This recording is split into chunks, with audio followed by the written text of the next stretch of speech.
raise on it. No problem. That'll work.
Bob, there's no sound. That's what everybody. I don't get anything. Man, let me do this over, Bob. I gotta do this over. I'm hitting the button. I texted him. Yeah, I saw it. I saw it because I'm over here pumped up like, yeah, you jammed. You jammed it. I'm like, hold on, Bob. Let's take it back. Let me. All right. How does it sound, Bob? Hold on. The king and queen of Ela. We good? All right, Bob. All right, here we go.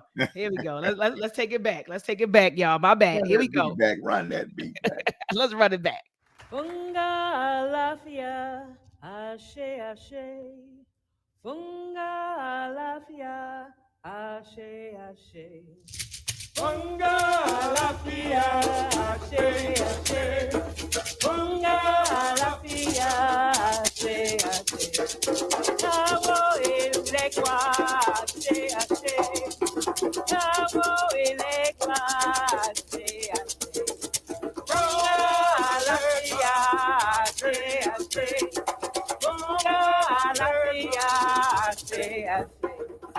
We've come to greet you, ashe, ashe. We've come to greet you, ashe, ashe. Bunga lafia, ashe, ashe. Bunga lafia, ashe, ashe. You see, a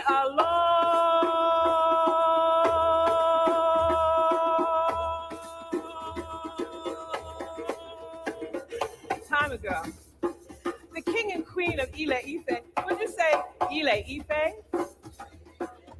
They were expecting some very special guests like yourselves. Well, when special guests, you dress up in your finest, you have wonderful music like Baba Siddiqui, Baba Alfonso, and you create a dance of welcome. Well, the ladies took scarves and they wrapped them on their fingers and they created this dance of welcome. Do it from your seats, from your heart to the sky. Use your hands from your heart to the sky, from your heart to the sky. Now down to the ground, from your heart to the ground, from your heart to the ground, from your down, from your heart to the ground. Faster, up, 2, 3, and down.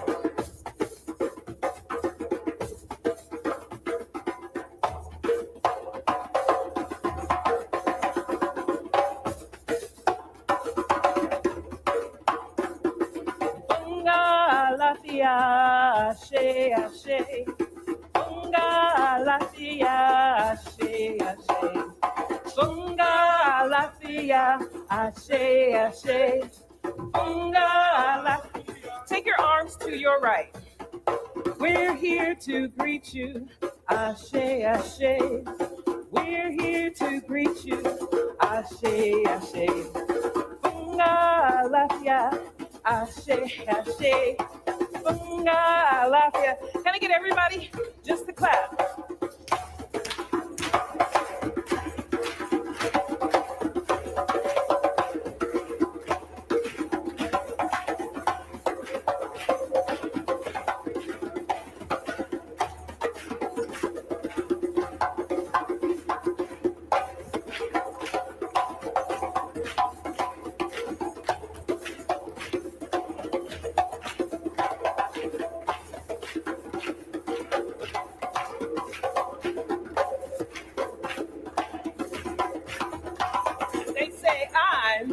the original dance machine. Made from flesh and blood, toes and arms, muscles and bones, heart and soul, steady moving. I am sometimes taken up by sounds of drums. Yeah.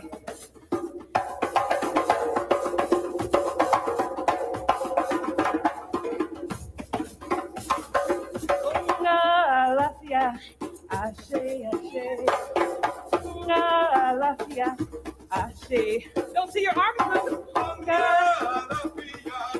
African aerobics. To your right. Now remember, everyone, take your arms and repeat after me. Say, from our hearts, with open arms, we welcome you.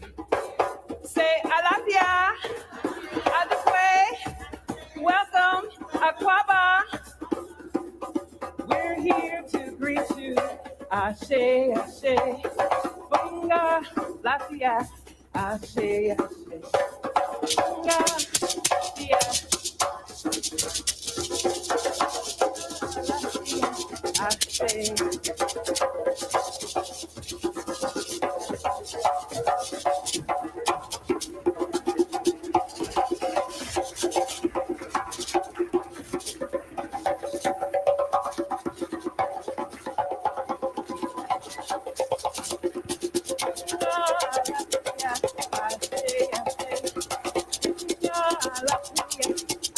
Let's give it up, Baba, for Mama Malaya. She killed that performance, Baba. She killed that performance. Yeah. Let's give it up to those Babas that were on the djembes, Baba. We got to give it up for them. They killed that performance. Baba, I got to confess, though, the only thing I didn't like was all the mayo in the audience. I knew you were going to say it. Baba, when I watched it earlier today, and I said, damn it, I really don't want to play this clip. I loved her performance. I love her performance. So this is no shot at her performance. But when I saw the mayo off beat and trying to catch the beat, it wasn't no way they was doing that. When she say, do your arms, they can't do that. They can't do that. They do not have the ability to I was like, oh God, it's too much mayo. No, it's not happening. Too much damn mayonnaise in the audience for me. I'd have preferred to see our people getting busy in the audience. But you know, I did have enough time to go and find other performances. You know, it was us. But you know what? I pray that she taxed the hell out of them and got a nice check that day to go let them feel a little less racist. Absolutely. But we get the benefit of watching the performance. And come on, Baba. Come on. Exactly. But all I just want to. But Baba, happy Kwanzaa to you. Happy Kwanzaa. Habari Gani. Ujamaa. And what is Ujamaa, Baba? Break that down. Cooperative economics. All right. Now, I don't have the official definition by heart, but cooperative economics, y'all, that's about using our resources to uplift one another. I support your ideas. You support my ideas. I shop at your business. You shop at my business, but also with a mission in mind, not so we can both go buy Cadillacs, but so we can both reinvest in our community, reinvest in our youth. Cooperative economics. And I also like to tell people, Dr. Ma'ad, don't just think money when we're thinking cooperative economics. Human resources are the most valuable resource that we have as well. That's economics. You know what I'm saying? Land, shelter, all of that has to do with economics. Your health has a lot to do with cooperative economics, because when we're healthier, we can produce more. When we produce more, we have more to circulate.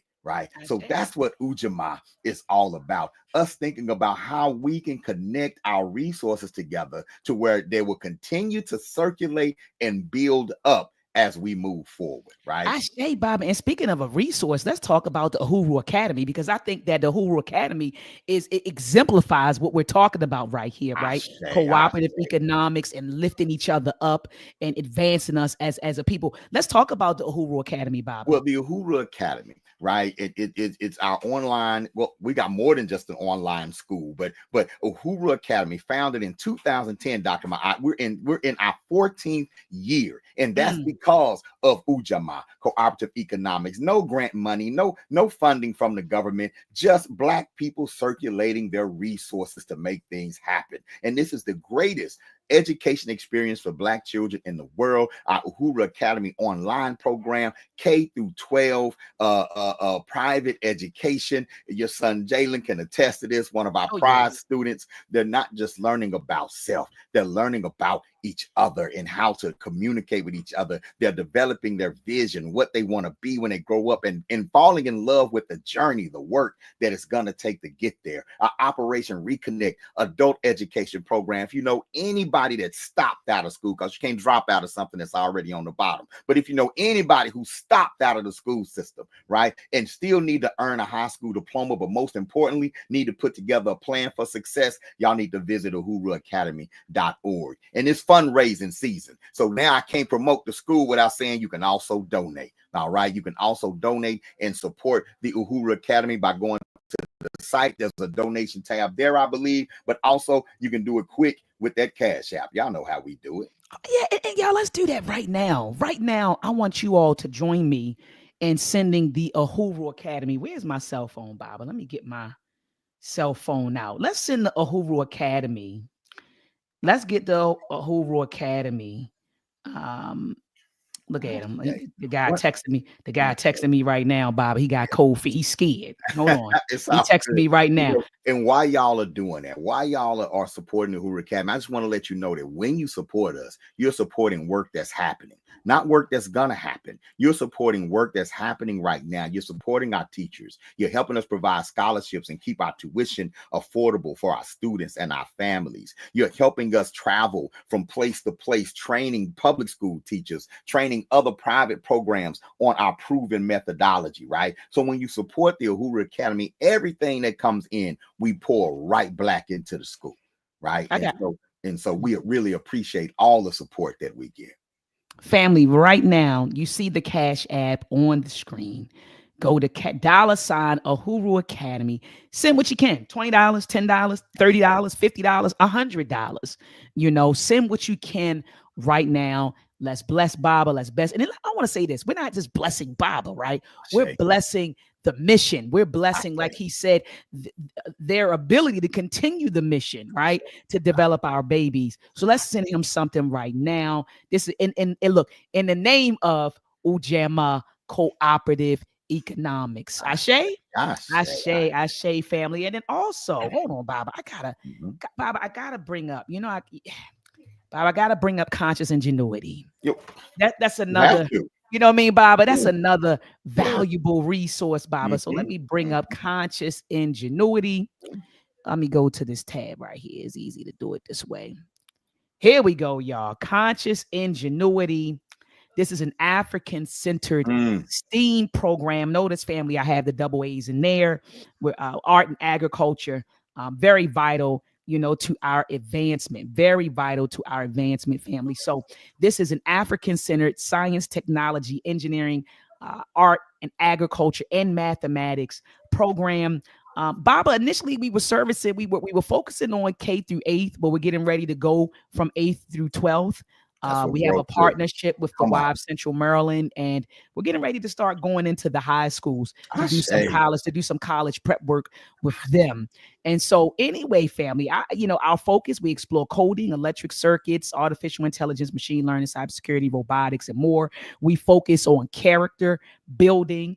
And so we have lessons that are rooted in the Nguzo Saba, which we're celebrating during Kwanzaa, the 7 principles, and also character lessons that focus on Ma'at, right? The 7 virtues of Ma'at, because we believe in building character, confidence, and capability. So, Baba, I love when I first was talking to you about conscious ingenuity. You know, you said the new Africans. You always say these are the new Africans. You're helping to cultivate the new Africans, conscious new Africans who are using STEAM to push us forward. And so we make sure that our babies are equipped with critical thinking skills, problem solving skills, reading comprehension, which is vital. I tell everybody, you want to be an engineer, scientist, a mathematician, you better know how to comprehend. You better read, collaboration and communication. Okay.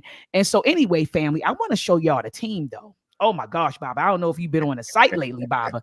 Have you seen the team? Let me see. Let me see. Oh, If the team is growing, I know the team is oh, always growing. the Because team is you are an growing. engineer that creates engineers. Ashe. Baba, look at my team. Look at this. Brother Look at Nasir, this. there go Chaz. Look at there go Chaz. This is these, you know, Chaz and Amin, and shout out to Ola Toby and Kendall. They're my, I call them my dream team, my all-star team. But look at this. This black men. Bobby, did you notice that, Baba? Look at these M-Hoteps walking around. Look at these little M-Hoteps walking around. Look at these powerful young black men. Come on. Develop. You mean they're not all out thugging? You mean there's some young black men that are not only becoming engineers themselves, but already paying it forward, giving black to the community by teaching that conscious ingenuity? Ashe, Baba. Come on, Ashe. y'all. Look at this. Oh, Baba, we ain't finished. We not finished.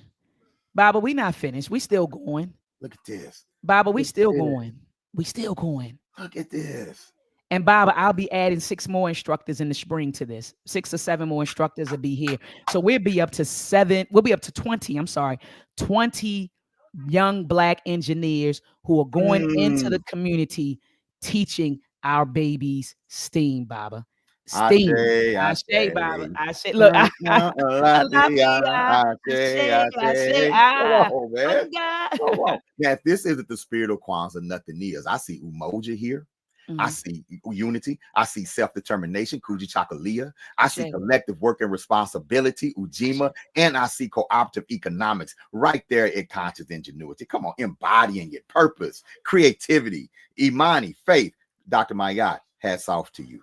Ashe, Bobby, hats off to you. And when you started thinking about, when you said Ujima, all right, collective work and responsibility, I thought about this right here.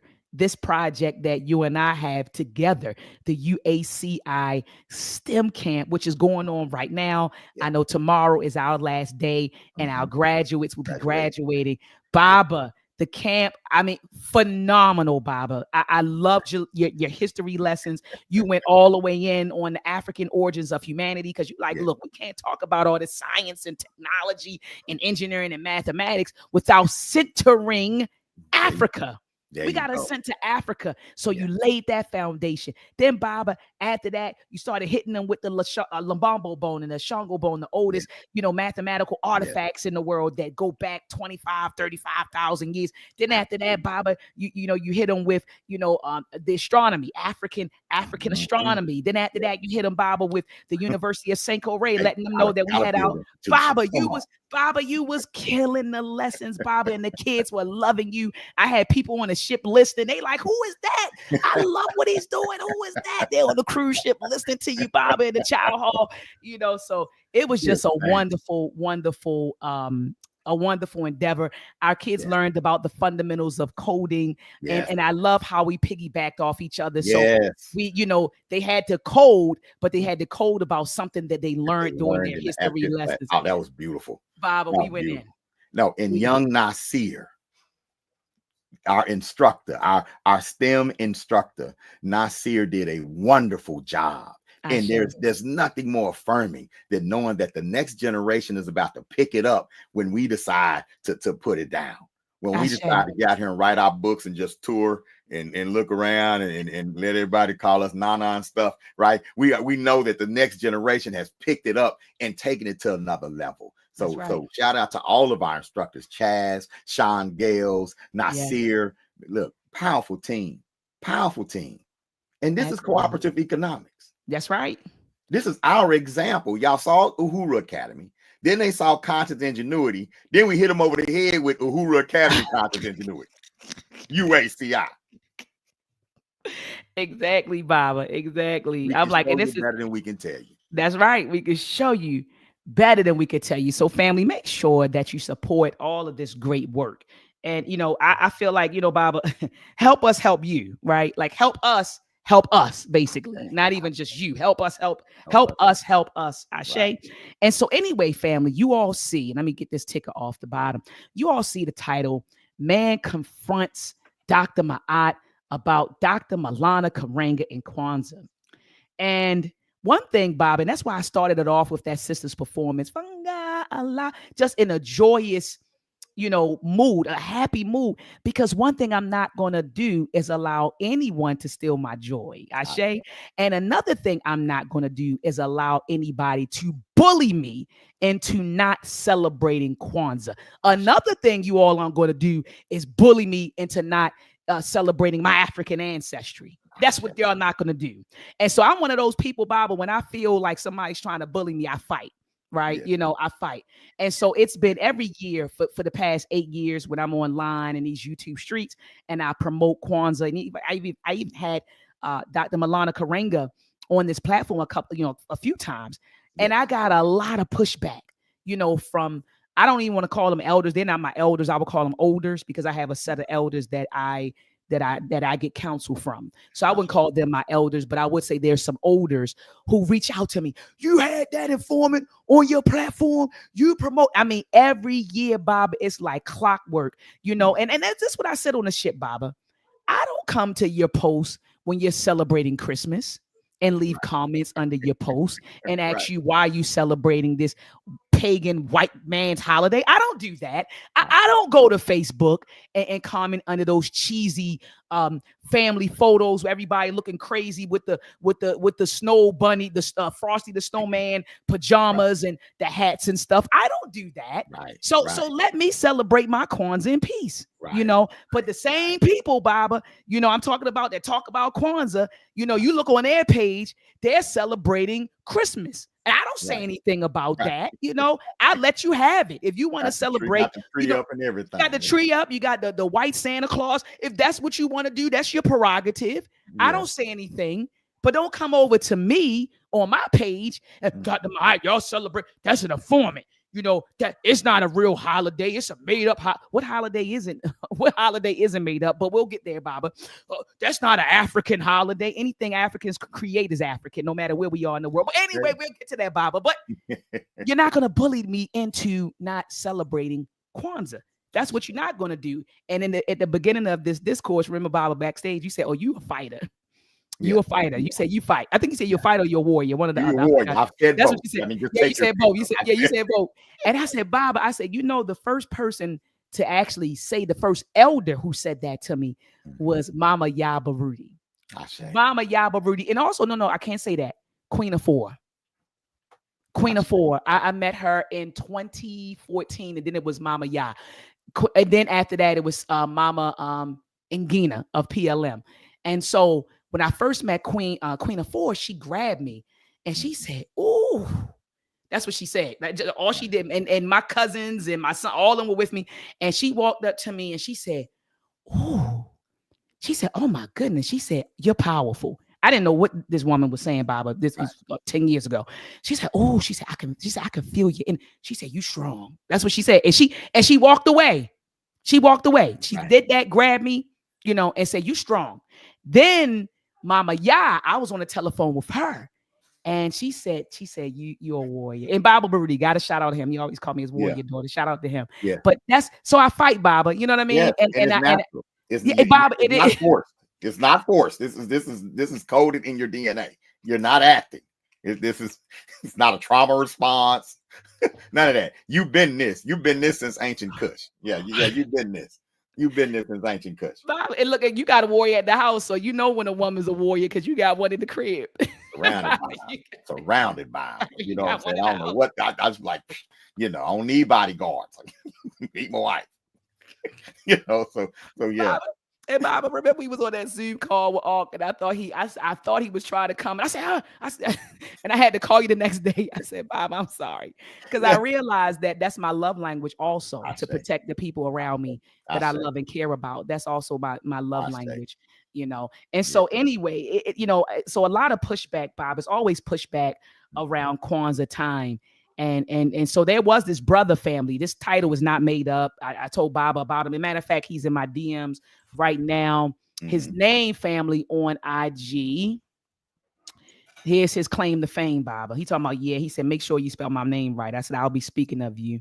This coward who's probably watching. His name is OD Millionaire.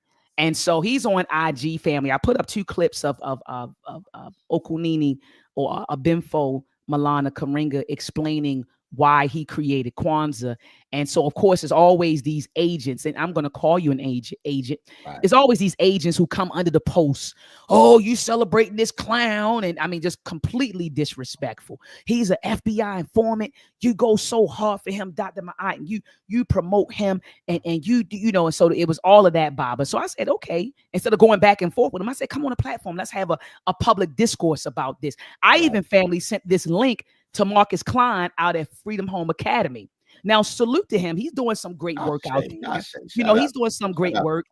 He said he opened up 5 African center schools. And so this is no way, I'm not banging on, brother Marcus Klein. But what I will say is this. On Facebook, he's one of those folks who came under the post. Oh, Dr. Ma'at, you asked Milana Karenga all these questions, but you ain't asked him if he was a FBI informant. He came under there. And I was like, well, wait a minute, brother. You ain't, if you have any question about how I'm moving, you have my telephone number. We don't have to do the Facebook social media thing. You have my number. In the words of the young people, you can pull up on me, right? Hit me on the phone, or I could come to you. I'll come to Chicago, or you could come to Bmore. But let's not play these social media games where you under the post. And so anyway, he was there, and I sent him this broadcast link. So Marcus Klein, I know you're probably watching. You're welcome to join this panel and speak your speech about Dr. Milana Karenga, right? Because I don't want this to be a biased talk. You're welcome to come on as well. And that coward who's watching on Instagram, you're welcome to come on as well. Let's take it public. All this social media, Baba, you hiding your face, and you're making comments. Let's go public. Let's go before the people and have this discourse about Dr. Milana Karenga and about Kwanzaa. Shout out also to my brother Ses Fifth. Let me see if he can come on. Let me see if he could come on. That brother questioned me about some things, and he was just, Baba, a brother trying to figure it out. He was like, I'm hearing some good stuff about Kwanzaa, some good stuff about Dr. Karenga, but I'm also hearing, some negative stuff, about that. And so anyway, Baba, I thought you would be the perfect person to come on, especially, here. I love your spirit and how you could kind of mediate between me and what was going on with them. But you see, I showed up. Yes, you did. I showed up. Yes, you did. The other folks, Bob, ain't show up. Now, and it's like everybody ducking when it's time to have a public discourse about Dr. Milana Karenga. You know what I mean? It's now, but I'm here, and my position has never changed. And so, Baba, let's address the first claim that Dr. Karenga is an FBI informant who was responsible for the murders of Bunchy Carter and what's his name, John Ruggins. Is it Huggins? I think it's Huggins. Yeah, I think it's John Huggins. I gotta go back and look. But let's address that, Baba. What are your thoughts when you hear that claim that he was an informant? Mm-hmm. He was an informant who was responsible for the murder of Bunchy Carter and John Huggins. What are your thoughts on that, Baba? When I initially learned about it some years ago, I that's a very serious charge. So without proof, I'm not gonna just blindly believe anything. I do know for a fact that Geronimo G. Jaga, formerly Geronimo Pratt, debunked that whole thing. Debunked the whole thing. Right. Mm-hmm. But as I learned, and as you study more about that era, and you really put it into perspective, if you look at the organizations, the Black Panther Party, both of them were infiltrated by agents. Both parties, both organizations were infiltrated by agents. And one thing I've learned, Dr. Ma'at, being in this as long as I have, guess what? Leaders are people, and people gon' people, and people make mistakes, and people do things that are wrong. It happens. But also those same people who are imperfect, they may create something that all of us can use, right? So we're all on our laptops and computers. Do you think the people who created this stuff is without sin? Come on, that part. Right? So are we going to stop using these things? Matter of fact, the companies that we buy this stuff from are some of the most sinful people in the world. Where do you think Sony and Apple and all that get all their natural resources from? All the coltan from to make this stuff that we forgive them every day because they provide us with something that we feel like we need. But too many times when it comes to us, Right. We allow ourselves to get put in a trick bag to where we cancel something that someone has offered our culture because of a flaw in their personality or a mistake that they made in their life. Teach, Baba. Personally, for me, see, I didn't come into this thing. I wasn't born into the movement. I didn't come into this thing in a college campus. I came into this movement when I did. I took a class at a college, Wiley College, and I took Black Studies. And my textbook was called The Intro to Black Studies. This Teach, textbook Baba. changed my life. Guess who wrote it? Dr. Karenga. So without his work, I wouldn't be here. Teach, Baba. Now, were there other Black history books after? Yes, but that wasn't the one that was introduced to me. The one that was introduced to me was the Intro to Black Studies. And I didn't know anything about Dr. Karenga at the time. So I just looked at the book for what it is. And it's a powerful and beautiful textbook. So I'm not going to throw him in the trash, even if he said something back then. Come on, Baba. I can't throw him in the trash or in the garbage or disrespect him. Because number one, the work that he's done since has been powerful. But number two, I ain't never been under that kind of pressure. I've never been a 25-year-old man up against the most powerful nation in the world trying to free Black people. I ain't never been Huey P. Newton. I've never been Bobby Seals. I don't understand the pressures that they were under. I haven't been Angela Davis. So when people, that's another person that a lot of people try to talk bad about now. Yeah, they do. Yeah, they try. Yeah. That's the thing. I don't feel like we have a right because how many people have gone through that? None of them. Nobody. None of them. You don't have to agree, but to disrespect as if, right? And then when I meet other elders who survived that time, you know, a lot of them have been working for decades, and Dr. Karenga talked about that, to heal their rift between each other. Who are we to keep the fight going? Right. That part. And Bob, I'm glad that you said that. I had a conversation with them. Do you know, Bob? And I think I had a conversation with them. I called you and I was like, Baba, they actually, the Black Panther, like he's in LA, like Dr. Karenga is still in LA. You have Black Panther Party, people are still in LA. They squashed their beef. Right.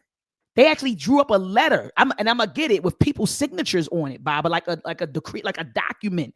They drew up the letter, they squashed it. And you got fools online still going back and forth about something that they squashed. Like you said, Baba, and I talked about this letter years ago. Geronimo Pratt, and shout out to Baba Daryl Grayson, who brought this to my attention almost 10 years ago. Geronimo Pratt cleared everything up.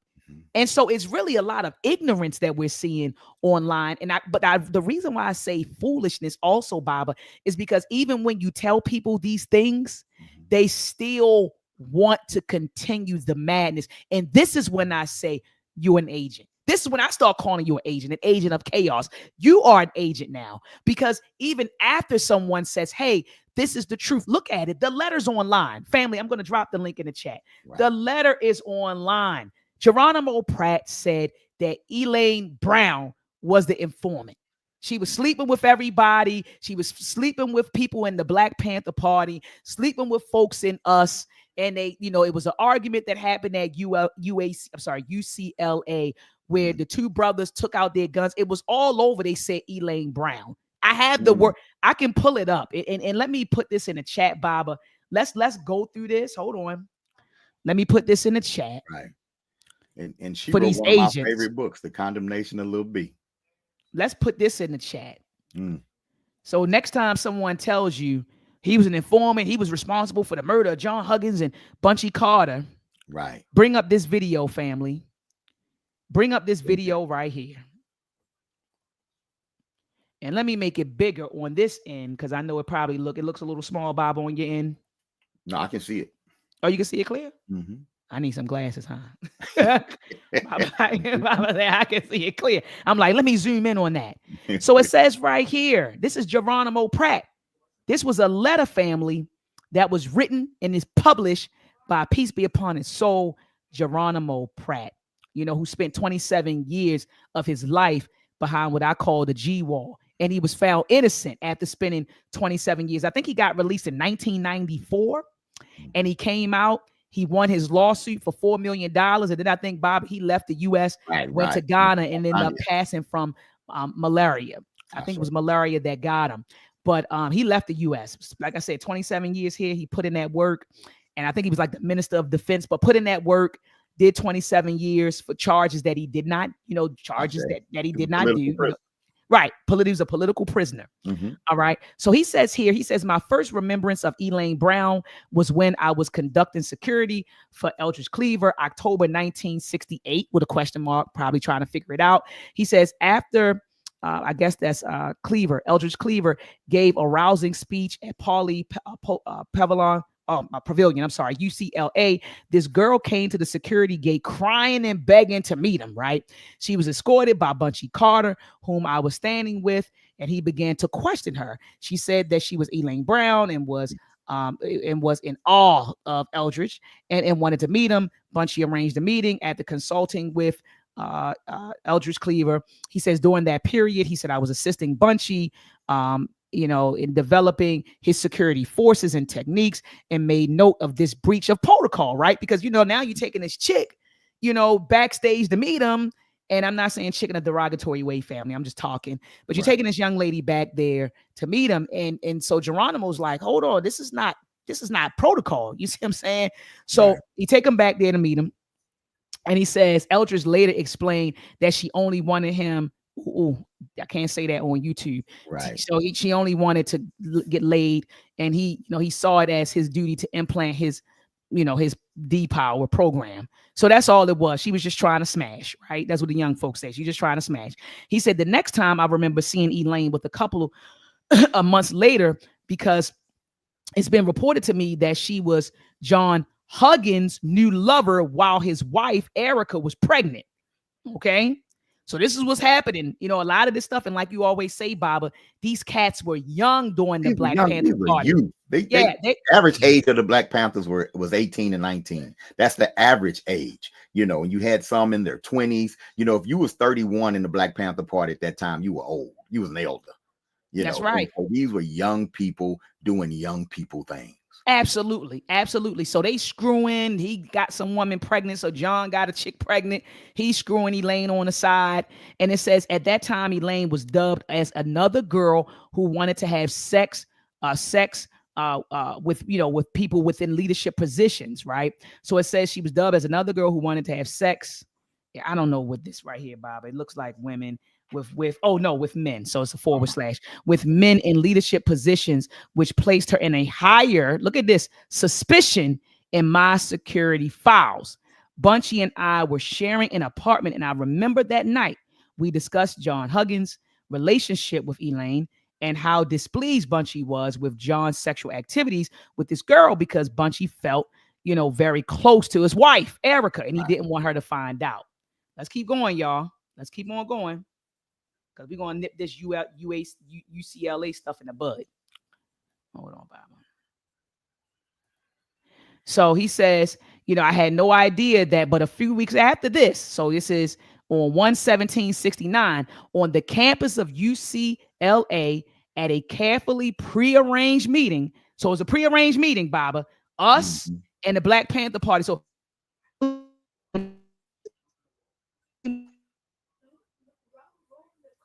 would incite a ruckus by slapping one of the US members whom she had also had sexual relations with, then ran to John Huggins screaming that she had been assaulted by the US member. So that's what happened, Baba. And we know, and this is not no dig at my sisters, but whole wars have been fought over females. They had a war in Baltimore, Baba, in West Baltimore, between two gangs in Baltimore. They were going at each other. It was one woman. She was sleeping with both of the gang leaders, and they started shooting and blowing up stuff. So this stuff happens. It's common. It happens now on social media. Right. Happens right now on social media. Absolutely. So she smacked one of them, and then she smacked one of the US members, then ran over to the Black Panther Party and said she had been assaulted, right? It says by the US member. It says she had been assaulted by this US member. John Huggins immediately pulled out a .357 Magnum. Now, I want people to be clear that John Huggins and Bunchy are Black Panther members, and so is Geronimo Pratt, who's telling this story. So this isn't Dr. Karenga or the US side. This is coming from directly within the Black Panther Party Shared an apartment with organization. So he says, so John pulls out a 357 Magnum from his waist and shot at the US member, the US member who returned fire, resulting in Huggins and Bunchy's deaths. So wait a minute, Baba. Elaine Brown, the informant, this is what Geronimo Pratt is claiming, initiated a battle between two people. She's sleeping with people in the US, she's sleeping with people, and she instigated it. But wait a minute, everyone's smearing Dr. Karenga's name. He was responsible for their deaths. Well, that's not what Geronimo Pratt is saying. And he was there. He was there. Now, when I say there, I'm talking about Baba, not at this meeting, but I'm talking about he's inside of the Black Panther Party. He actually shared an apartment with Bunchy Carter. There you go. So he was there, like in their lives. Absolutely. So it says right here, during the police investigation, Elaine Brown lied and wrongfully attested that the Steiner brothers had murdered Bunchy and John without provocation. She then continued this lie all the way to the witness stand in LA Superior Court, resulting in the wrongful conviction of first-degree murder of John and Larry Steiner, who are still being persecuted till this day. He says her testimony a matter of public record.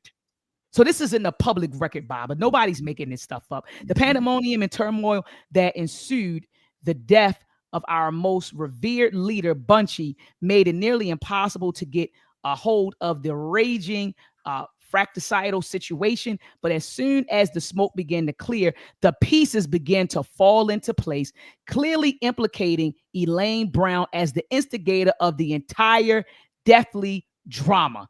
This information was known to me prior, this is question marks, prior to my agreement to continue Bunchy's program in the capacity of Deputy Minister of Defense of the Liberation Forces there in Southern California. So it is impossible for Elaine to have joined any formation of which I was in charge, as I was very meticulous or selective to new membership. He said, further, I am sure that we never, hold on,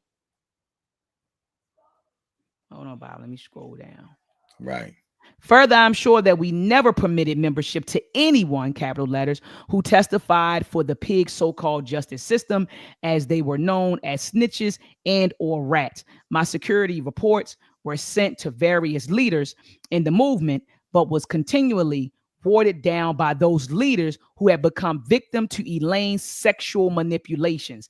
Each time I received reports of Elaine Brown popping up in Oakland, Chicago, Connecticut, etc., I act quickly to banish her, and I then render whatever form of discipline necessary to those who hosted her.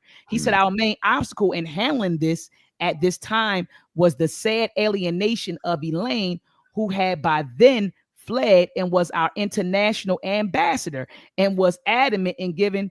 I'm sorry. He said our main obstacle in handling the situation at that time, he said, was the sad alienation of Elaine, who had then fled and was our international ambassador. He said, and was adamant in giving Elaine Brown another chance. So I guess what he's trying to say here, they had this ambassador who was advocating for her and wanted to give her another chance. So he said, so it was decided that she would be sent to work with Eldridge, and she finally be out of our hair. He said Eldridge told me years later that was the biggest mistake he made while there, because as soon as she got to Algeria, it says unity began to crumble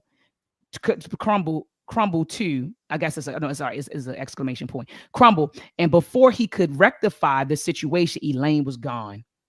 So she goes to Algeria, Baba, and she's causing hell in Algeria. So he's saying that as soon as she got over there, unity was gone, and he said Eldridge was gone. He said it was now 1970 and Huey had just been released. Elaine somehow ended up, he says, right in Huey's bed. And as Huey told me in 1988, these are quotes, she kept cocaine and sexy women on him every day and night. Huey also admitted that it was Elaine who inflamed his hatred against Eldridge Cleaver. So she's in the Black Panther Party, Baba, going between sleeping with all the men. She did it with us. She was sleeping with them, instigated the beef. Now she's in the BPP, sleeping with different people, instigating beefs. So now he mad at Eldridge Cleaver. So this is what was going on, Baba. Yeah. So it says, resulting in the infamous phone call that marked a clear split in the top leadership. So the Panther Party leadership split because of Elaine Brown. You know, she's sleeping with Eldridge, she's sleeping with Huey, and she split them. So, where are we, Baba? Elaine, who flamed, Black liberation. Okay, so phone call that marked a clear split in the top leadership of the important sector of the Black liberation movement. During that stint in Quentin, 1988, Huey refused to leave the prison unless I was released first, because he stated that he had ordered key exculpatory witnesses not to testify on my behalf because he was misled to believe what agents like Elaine Brown wanted him to believe. He said, I remember Huey reflecting on the strange fact that was revealed in my trial that Elaine Brown's name was on the receipt from the paint shop that changed the color of my car, and how that bit of info opened his ever drugged eyes to suspect. Hold on.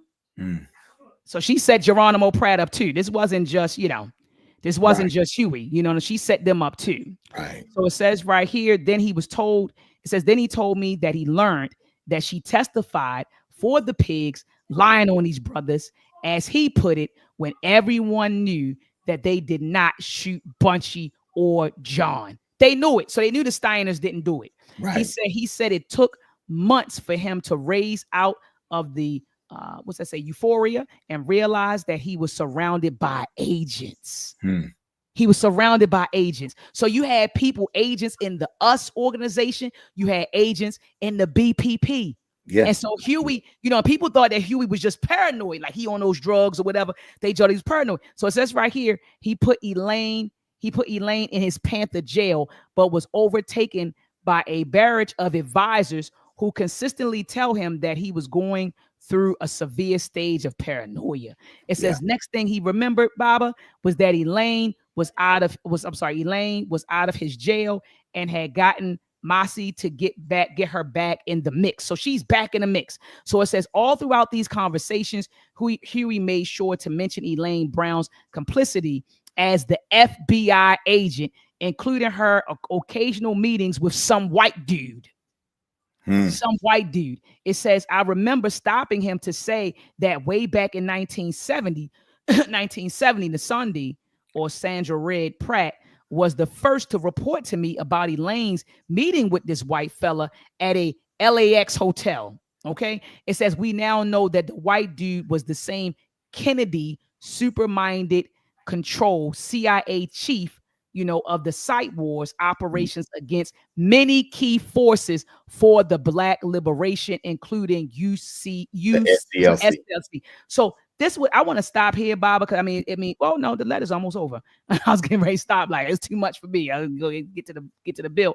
But it says there is much more irrefutable evidence that continues to expose this sad sally for the COINTELPRO conspirators. But do not lose sight of the fact that this girl Elaine was brought to UCLA for psychiatric treatment, which seems to be a prerequisite for palsies of Elaine's type, and that she was but one.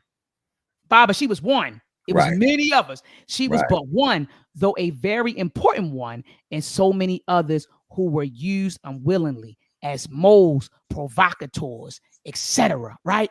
And it says it's a low down, dirty, and doggone shame that here in 2007, Elaine is still being used to now, he's saying, attack the fighter for the truth, Justice Cynthia McKinney. And it says, and there is one, he says, if there's more I can do to assist, don't hesitate to let me know.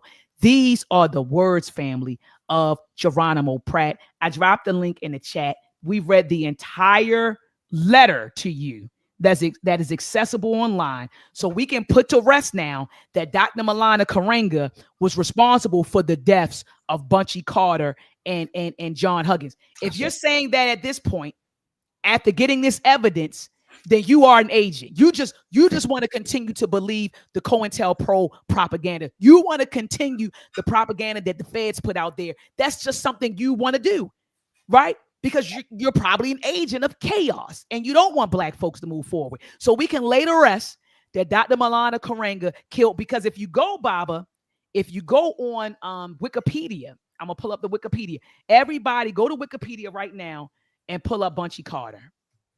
Pull up Bunchy Carter. If you go to Wikipedia right now and you pull up Bunchy Carter, which a lot of people do, Baba, when they Google him, right? They'll tell you, and I'm going to pull up the article. Here it is, family. Let me find it. I want to find it. Assassination. Hold on, because I just don't want to tell people. I just want to show you. Okay.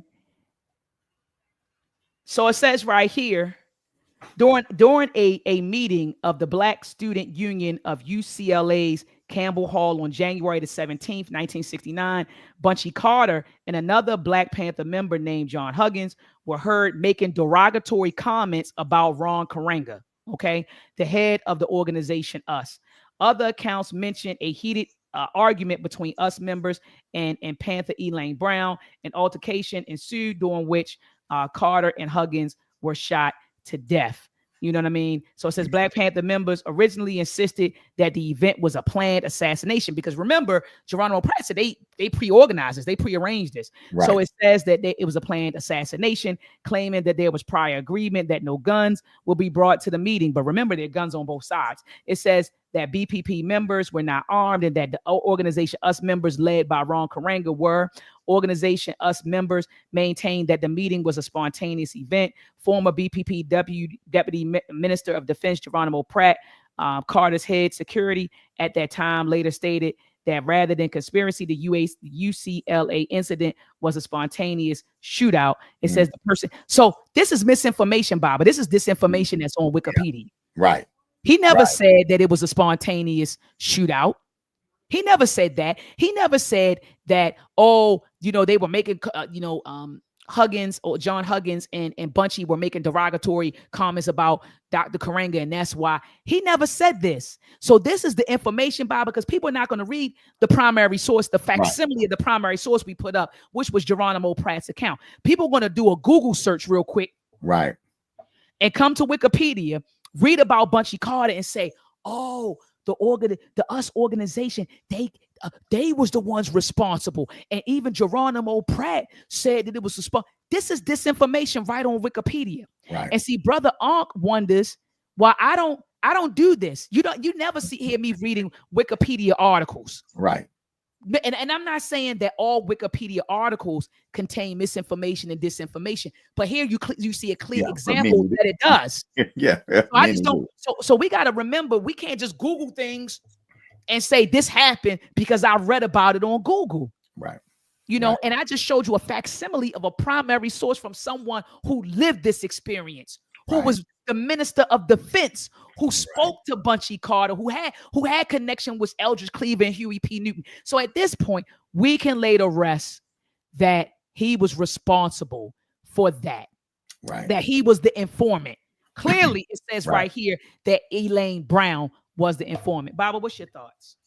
I think that when we get caught up in that, it again, it seems that story seems to rear its ugly head every Kwanzaa, right? And it disrupts the opportunity we have to engage with our community in a celebration that's been practiced now for 60 years, right? That 40 million people practice all over the world. All I can do in my age, because I wasn't alive back then, I can use the tools that great generation of young people laid out for us, right? And if we focus on one person, Dr. Karenga, I think what really needs to be added to the story are all the people who were around him that created Kwanzaa with him. That's right. The Black women. We just got through talking about Elaine Brown, a Black woman, albeit a very light-skinned one, a Black woman who was wreaking havoc inside of the Black Panther Party. But there was a Black woman inside of the US organization, or working with the US organization, that actually popularized Kwanzaa. And her name's never brought up in the story, but she's considered the godmother, queen mother of Kwanzaa. She's an ancestor now. She lived to be 90, and her name's Sister Makinya Sebeko Kuate. Hold on, Baba, because you're moving ahead, Baba. You're moving ahead. I just want to look because that's one of the points. We gonna go there. I did not know that. Yeah, we gonna go there. I know. We gonna go there. That's what I thought about. So, when we talk about the shooting with Huggins and how Elaine was involved and that sort of thing, man, it just really is a cautionary tale. See, I came into this movement trying to organize peace treaties between Crips and Bloods, right? Mm-hmm. And so when I heard about Organization US and the Black Panther Party, I'm thinking just like Crips and Bloods, two community organizations that don't get along, and if the tension is already there, all it takes is a little spark to get things going. You know what I'm saying? And we have to learn from that. Like that's a lesson for us. That's not for us to sit up and be angry at the 80-something-year-old people that were involved. Now, our elders, they got right.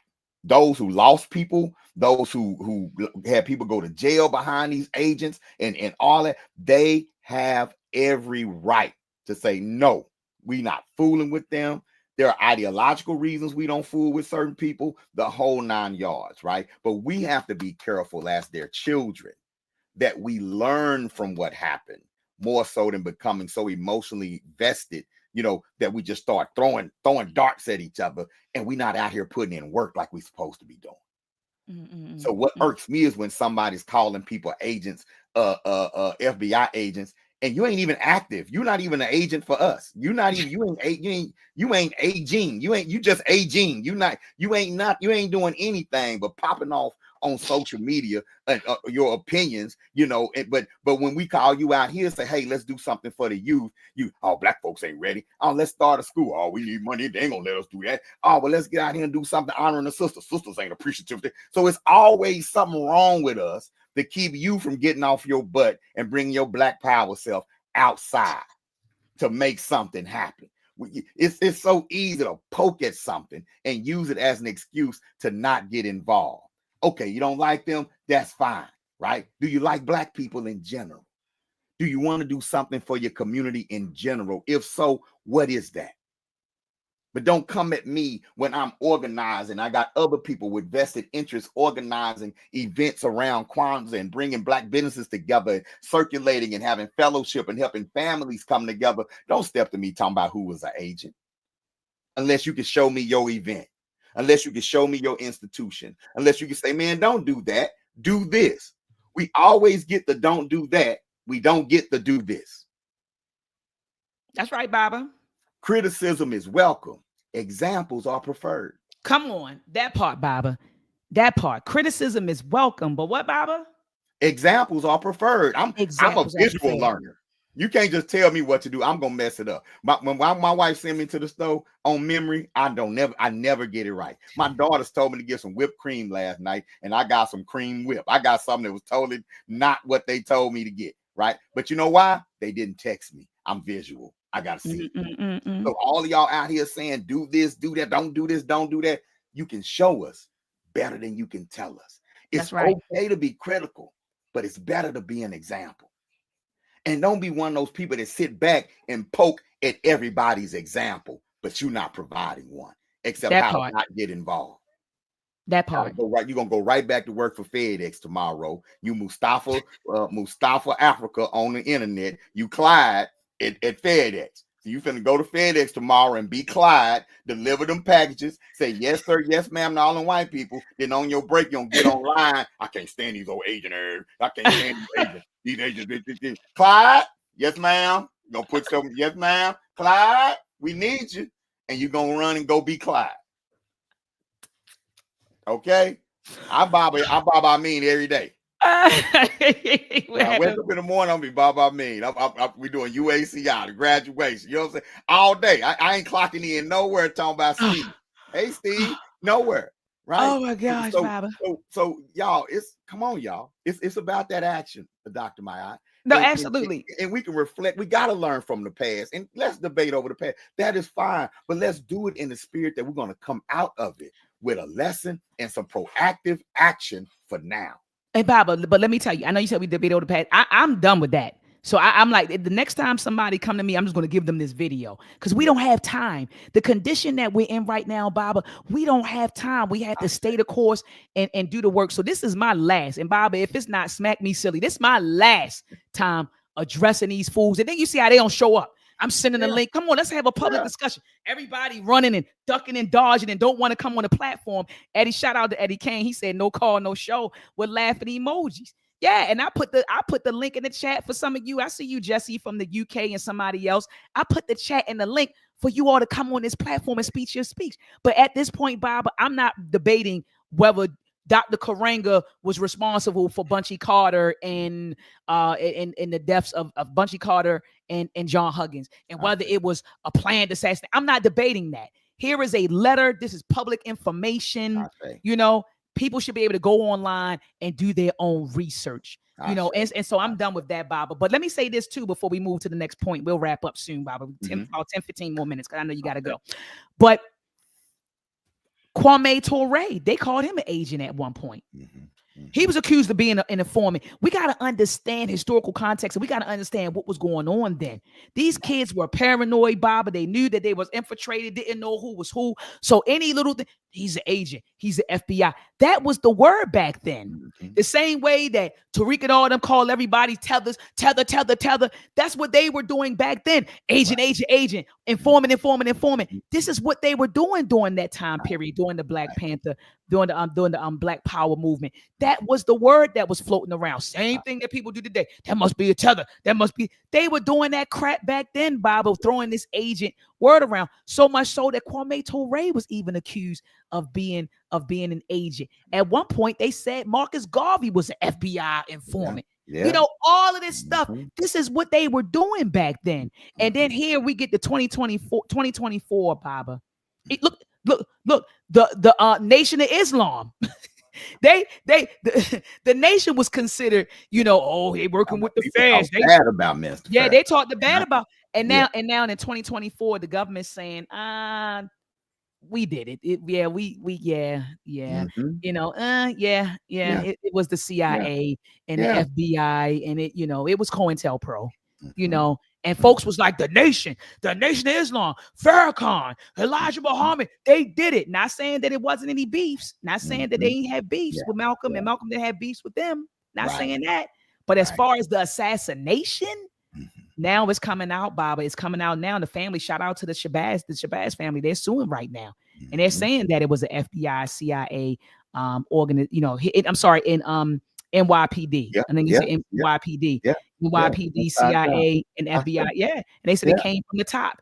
It came from the top. They were carrying out presidential orders. It came from the top. So all of this stuff is being exposed, Baba. So I just feel like we got to do better. Now, Baba, let's get to this second claim, because there's 5 of them. I'm gonna run through them. So the second claim, Baba, that people talk about during Kwanzaa, they say things like, "Dada Ma'ai, you as a Black woman, how could you celebrate Kwanzaa? You're a Black woman. Did you know that he was convicted? He was convicted for the kidnapping and torture, of Black women. And you as a Black woman, you still look past that, Baba. Before I go in, what's your thoughts? Again, what he created and what we're using, and he didn't create it alone. Number one, but the tool is important. I'm not going to go into the case with I'm going to let you present the facts. You know what I'm saying, about the case. You know what I'm saying, but again, if we're talking about celebrating Kwanzaa, right, and using it as a tool to bring culture to our community, you have to show me why any of this would negate that. You have to show me why any of this would negate that. Look, the enemy is happy. If the enemy got you ignoring a leader that lived, right, while worshiping the one that died, the enemy is in a good position, because all the true leaders are the ones who are ancestors. But the people who survive, you can't talk to them. They're shamed, right? And so we have to be careful to not fall into that trap and to continue to analyze these things critically. It's for us to learn from, so we don't make the same mistakes. But it's easy to just pop off when you don't have anything at stake yourself. When I'm out there in the streets, Dr. Mahad, I ain't got time. If I see a tool that is waking up a young person, I ain't got time to do a background check on who created the tool. I don't have time to do that. We're in a crisis. Do people even understand that? Right. We're in a crisis. We don't have time to. If you want to denounce the individual, okay, this don't denounce the tool. You don't gotta like Dr. Karenga. That's not what this video is about. That's not what this stream is about. I have some ideological differences with Dr. Karenga, some real ones, right? But Kwanzaa ain't one of them. That's not one of them. I can jump online and I got people in Africa that's doing it, people in Guyana that's doing it. You know what I'm saying? It's a uniting tool. So it's for us to use it, to utilize it. But those who are not out here actively trying to bring our community together probably wouldn't understand that feeling.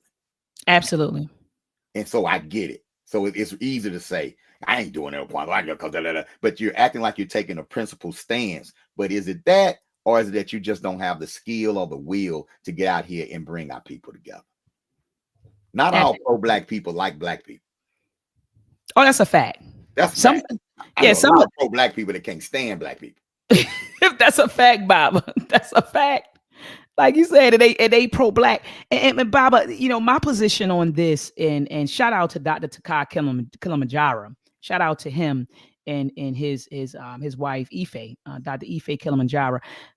I remember going to him. He's a person I consider one of my elders. I remember going to him and I was talking about this whole situation with Dr. Karenga and him being convicted. Now, let me be clear. Dr. Karenga has always said he was innocent. You know, he talked about COINTELPRO. Matter of fact, he came on my platform and we talked about, you know, COINTELPRO. So he says, look, I was innocent. I am a victim of COINTELPRO. So he's always have said he was, you know, innocent of those charges. So you have folks, Bob, online who say that they are aware of COINTELPRO. I know what happened back then. I know about the COINTELLIGENCE program. I know about J. Edgar Hoover and what they did. But we have to remember, one of their main tactics was character assassination, which they still use today, by the way, Baba. They do that, Baba, when we see police shootings. You know, instead of them focusing on the shooting, they say, well, did you know Trayvon Martin smoked weed online? Wait a minute. What is him smoking weed? What does him having a blunt in his hand online have to do with the fact that he was an unarmed 17-year-old kid who was killed with Skittles in a damn Arizona teacup? And he was attacked by George Zimmerman for walking through a neighborhood. But instead of focusing on that, what do? Their go-to is always character assassination. Character assassination. Yeah, same thing with Michael Brown. Well, did you know he walked in that store and they showed the footage? Look how aggressive he was. What does that have to do with him being an unarmed young black brother who was murdered by a police officer? So it really perplexes me, Baba, that these woke folks, these conscious folks, these African-centered folks who purport to be scholars and intellects will say on one end, I know about COINTELPRO, I'm aware of the techniques, but then when it comes to Dr. Karenga, oh, no, it wasn't a character assassination with him. They did. There's FBI paperwork, and family, there's a PDF that I can bring up right now and just drop the link, and I'll bring it up. I didn't have it ready. I'll drop the link in the chat. It's a PDF that you can read. They called him a very dangerous man back then. And they were going in on his organization. They were saying stuff like, well, he only had 20 members, but you know, they was going in on his organization. And but they called him a very dangerous man, and they said things like he suffers from a messiah complex. They were on Dr. Karenga, and I've read the paperwork. And so now, let me bring it back in. So the folks who are saying that they're aware of COINTELPRO and they're aware that one of their main tactics is character assassination, these are the same folks who also assassinate the character of Dr. Maulana Karenga. So you're doing what the feds have been doing and still are doing. Did he do it? Do we know that he did it? I know that he was convicted. They said, first people said it was 4, then people said it was 3, then you're hearing 2, then you say, well, he was convicted. Doc, he was convicted for assault. Actually, he wasn't, from my understanding, and I can go back and pull it up. He was convicted for, I want to say they said that these women were held without their permission. Like, it's like, I'm trying to leave out the house, Baba. I'm in your house. I want to leave. You don't let me leave. So you're holding me against my will. So he got convicted for that. He ended up doing like 2 years in prison. But check this out. Check this out, Baba. They had that man. They said for the first, I want to say the first year or most of his time, he was spent in maximum security prison in the whole, Baba. Mm-hmm. Baba, he didn't kill any. I'm not justifying it. You get what I'm saying? His actions, holding somebody against your will is totally wrong. Assaulting someone is completely wrong. Absolutely. Baba, you don't go to maximum security prisons for that, though. You don't go to, you're not, you do when your deadliest weapon is this. Come on. They put this man in a maximum security prison for these charges. So the crime doesn't fit the punishment, in my opinion. You understand? And if he did do that, he was dead wrong. If he assaulted those black women or tortured those black women, he was dead wrong. I'm on record saying if he did that, he was dead wrong. But let me tell you something that Dr. Takai Kilimanjaro said to me. He said, Dr. Ma'at, let's say that he did do it. That's what he said. Let's say that he did do it. Mm-hmm. Does that discount his 60-year track record of consistent work for black people? He said, how many of us can say for 60 years we have consistently been doing work for black people? He said, how many of us? So let's say that he did do this in his early 20s. Hell, what did you do in your damn early 20s? Come on, Baba. Let's put everybody, let's go and take all our skeletons out. It kills me how we want to grab skeletons out of everybody else's closet. But what if we grab skeletons out of your closet? What will we see?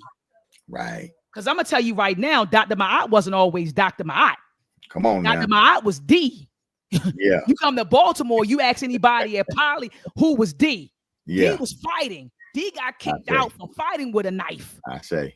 In high school. Got kicked out. D got almost kicked out from Woodlawn. You want to talk about D? Right. Come on. Shoot. You want to talk about assault? Oh, yeah. Come on now. Come on. I had to go behind that G-wall. They used to call me a street scholar for nothing, Baba, come on. I wasn't always on this kid. In my 20s. Yeah. In my 20s, in my teens. I was I was out there wilding. Yeah. I had a first and second degree assault charge out there fighting. Hit this girl with a candy dish. Boom! Broke the candy dish on her head. Cracked the. That's who you're looking at. Right. But at 43, but at 40, candy dish on these jokers now too. Just an ideological candy dish. They get my idea. Yeah. Baba, sold weed. Sold weed when it was illegal. Right. And I had Baltimore popping. I had Baltimore. Don't get my folks on the phone. I had Baltimore. We had Baltimore clicking with Arizona weed. Yeah. Baba, who don't have skeletons? Who hasn't done things? And and everybody know that I was raised Christian.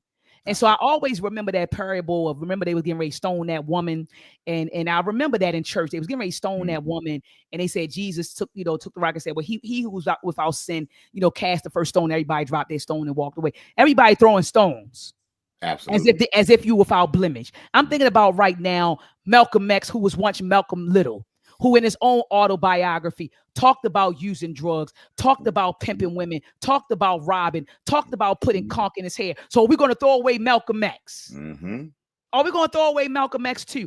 Dr. King, they say he was a womanizer. They got pictures, and I saw the pictures. Wait a minute, while he was Dr. King. Yeah, while he was Dr. King, they got pictures. They got pictures of Dr. King smoking a cigar in the tub like this. With white women around him. Are we going to throw away Dr. King too? We got him on tape. They sent the tapes to Coretta of him huffing and puffing, getting his groove on. They said compared to Malcolm X, they said they compared Malcolm X to Martin. They said Malcolm was a monk because he wasn't out there screwing. Yeah. So Martin Luther King, and I'm not, Baba, I'm not throwing shots. I don't want anybody to think I'm throwing shots at Dr. King. I'm throwing shots at Malcolm X. I'm not throwing shots at them. But are we going to throw the work? Are we going to throw their work away because of who they were or what they did? Hey, burn all your cash because George Washington owned Africans. Come on. United States forgives its evil men. We still call them great. Come on. You pull money out of your pocket, you got the face of slave masters and people who conquered and committed genocide all on the money. And we're venerating their ancestors as we use that, as we look at that, and we venerate these people. We force our children to venerate these people in school. They have to go to school and learn about George Washington for President's Day. The raper. They got to learn about how intelligent Benjamin Franklin was, who committed genocide. Right? And so we forgive that.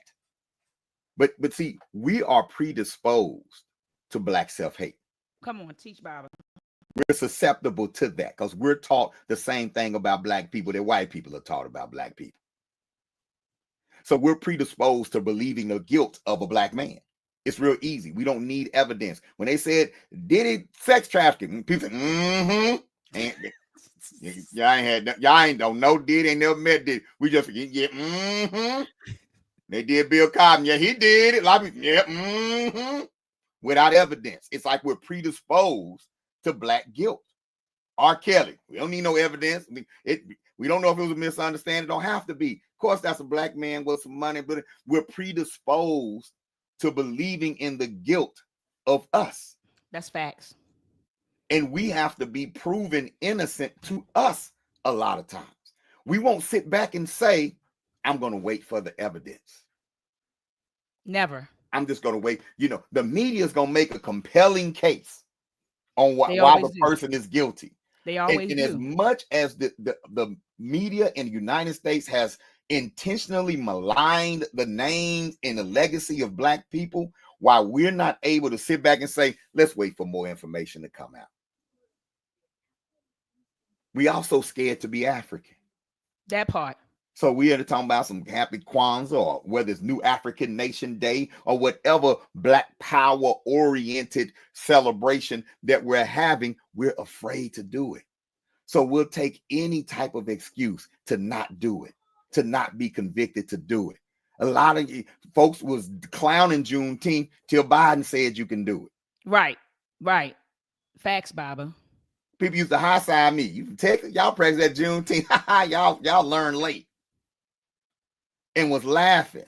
But as soon as Barack and Biden them didn't give y'all nothing except a holiday, when they push reparations out the way and say we ain't gonna give you no reparations, but we'll give you Juneteenth. Now all of a sudden everybody wants to practice Juneteenth. That part. Yeah, and shout out to the South Carolina Juneteenth Freedom Fest. You know what I'm saying? Because they were doing it before. They were doing it before it became a holiday. Come on, Baba, that part. And a lot of Black people were. I remember I used to send out Juneteenth text messages in my early 20s, and people was looking at me like I was 10 carats stupid. But now it's cool though. Now it's cool. Now it's cool. Now the corporate Negroes can do it now. First they wouldn't do nothing like that. But as soon as Susan them came in and said, "So are you practicing Juneteenth?" Now they're, I guess I gotta be Black on the 19th now, since all the white people expect me to be Black.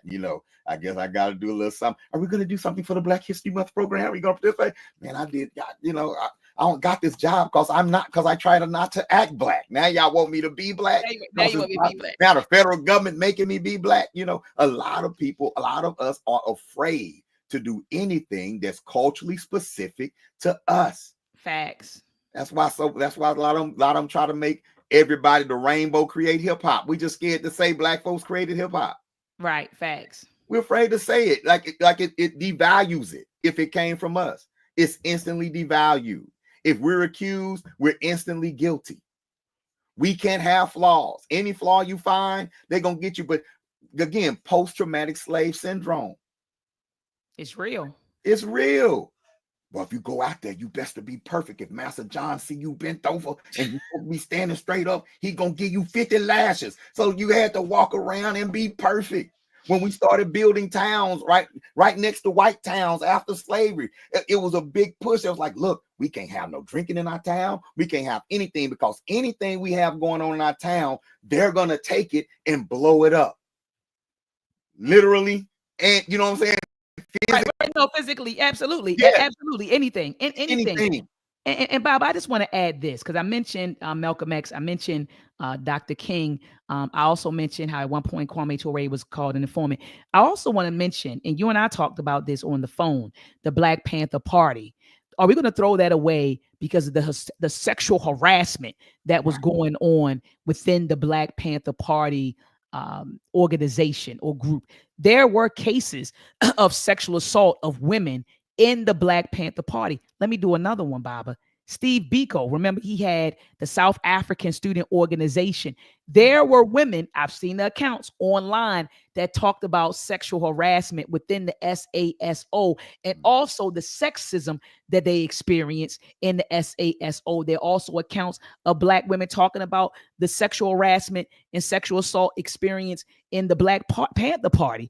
So are we going to throw away these groups because of this? I mean, you get what I'm saying? When you start playing that game, Baba, no one's going to be left.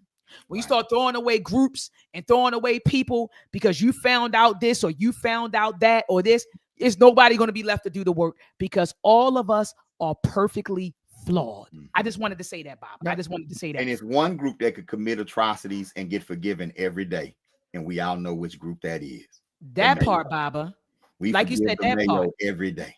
Every day. Every day we forgive. We forgive for slavery. We forgive the United States for every atrocity as they happen. Every day. But we won't offer grace. We won't offer grace to us. Come on, talk about Biden, Baba. What you said about Biden on the phone. You Biden just pardoned a piece of trash judge who was selling children to private-owned prisons. Thousands of them.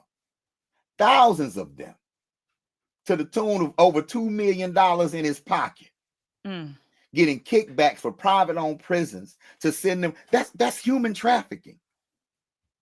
And he just got a complete pardon from Biden on the way out the door. Not a partial pardon, a complete pardon. And we're not talking about that. That's not a problem. They did a documentary on it, and they only covered the little poor white kids in the white towns, because that's what got him caught. He started selling white kids too. Oh. But he was sending poor Black children to private-owned prisons just like that. But because we're predisposed to Black guilt, we look at that and say, well, what did them kids do? Out here where I live right now in Richland County, a police dog got murdered by some children last week. I heard the shooter was like 13. And I think the police dog was after him. The little boy had a gun. He shot the police dog. These folks is on the news and online talking like this boy is Bin Laden. You think they catching the axe murder. They arrested one little boy, 17. They on there like, we got him, y'all. We got him. Like, I'm like, don't you see they're telling you that those babies' lives ain't worth more than a dog? And some of us are out here like, yeah, they need to get them. These kids ain't never held accountable. I'm gonna tell y'all something. Ain't nobody held more accountable in America than Black people. Nobody. That part. Nobody's punished harder for crime than Black people. Nobody's arrested percentage-wise like Black people. Nobody's more wrongfully convicted than Black people. We're held over accountable. We're held so accountable that we mad at each other for shit we ain't even did yet. You mad at me because what you think a Negro gon' do. Stop me when I'm wrong. I can't stop you then. How many times fell out with somebody Black and say, see, that's what they do. See, that's what N-words do. I knew when I met him something was wrong with him. How did you know that? Bob, let me say this though. I'm guilty, Bob. I'm guilty. Yeah. God, I'm guilty. I knew that, man. I knew it. Bob said we mad at each other for stuff we don't do. They thought these kids need to be held accountable. They held Uber accountable. Are you serious? We held accountable. We don't get jobs because we're being held accountable for stuff we didn't do. We didn't even do, Bob. It's so true. It's everything you're saying is so true. But Bob, at the beginning, and I had interjected because I wanted to hone in on that third point, which says that Dr. Karenga stole Kwanzaa from a Black woman. That's not true. People been saying this, and I want you to talk about that Black woman that you say that that she helped to popularize Kwanzaa. This particular sister. I saw a meme, Baba, going around on social media. People are calling her the mother of Kwanzaa, and they're saying that she was, responsible for creating Kwanzaa, and that, Dr. Karenga stole the holiday from her. That family is misinformation and disinformation. He did not steal Kwanzaa from anybody. He didn't steal. Did other people contribute to the organization of it, the celebrate? I'm talking about the celebration of it because, it was first celebrated on December 26, 1966. Was other people there and helping it? Absolutely. We're not going to say he just developed the holiday. He just did everything. No, I'm not saying that. But people are saying that he actually stole Kwanzaa, the concept, the tenets. And my whole thing is, don't talk to me about him stealing anything if you haven't read this. Don't come to me and have a conversation, because I read every page, Baba. Every page in this book is highlighted. I read every page. It is also on my, on my Kwanzaa table every year. I put it on my Kwanzaa table every year. Don't come to me and talk to me unless you've read this book. He didn't steal Kwanzaa from this Black woman. But Bob, I want you to build on this sister. And also, do you have any documentation? Because I see a lot of memes and videos, but I don't see actual evidence. Like she is saying, like, how we just put up a letter of Geronimo Pratt. These were his words. Is there anything that where she is saying I did this, or somebody that was in close proximity to her saying that this is what she did? But you have the floor, Baba. Okay, great. So this sister, and I'll share my screen here too. Please, Baba. All right, I'll share my screen here too. Her name is Sister Makenya. We're just gonna call her Sister Makenya Sibeko Kuate, right? And number one, we had a beautiful Queen Mother to come to our Kwanzaa celebration yesterday at the House of Hathor here in Columbia. And she gave a lecture, and she talked about the origins of Kwanzaa. She's been practicing Kwanzaa for 46 years. Right. Beautiful. And she gave a lecture. Beautiful Queen Mother Hepu, I believe was her last name, Queen Mother Hepu. And she educated us about Sister Makenya. And she said she loves Dr. Karenga. She had nothing against Dr. Karenga at all because he didn't steal it. But she broke down how a young sister who was actually in a study group with the organization US is the one who came to the organization and said, we need a holiday. Everybody else has a holiday. Why don't we have a holiday?